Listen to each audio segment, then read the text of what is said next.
Hi everybody, I'm Amy from the Cauldron. Today I'm going to be doing a little bit of kettle dyeing with this radioactive dye from Dharma. It's a beautiful, at the moment it's a beautiful sort of greeny yellow. This is a fluorescent dye, so under a black light it should glow. I don't have a black light so I can't test this out unfortunately. I'm going to be dyeing this. This is 10 grams of fine merino in lace weight. It is not superwash.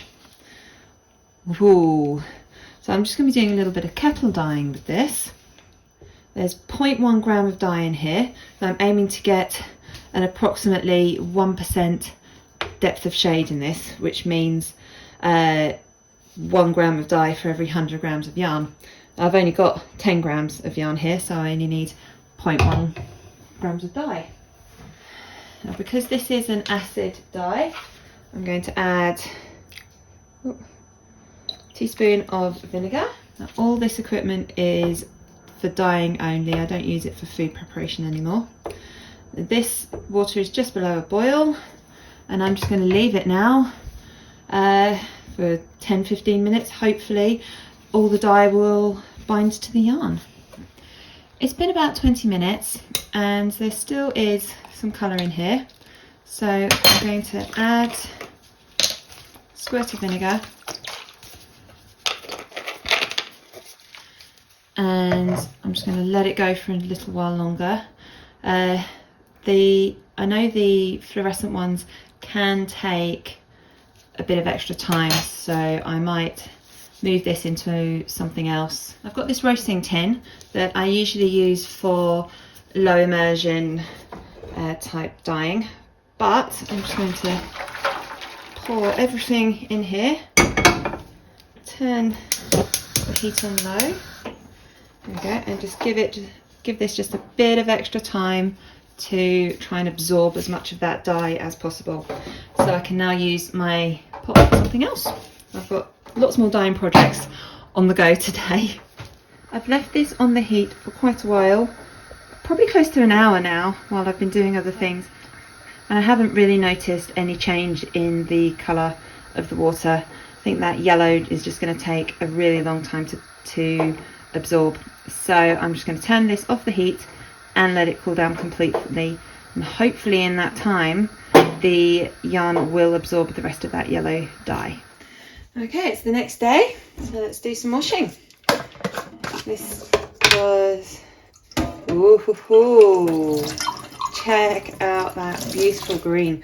Now, you can see most of the colour has absorbed into the yarn. Just a little bit of that yellow left. So, I'm just going to wash this with some cool tap water. Be very careful because I don't want to felt it. Add a little bit of washing up liquid. And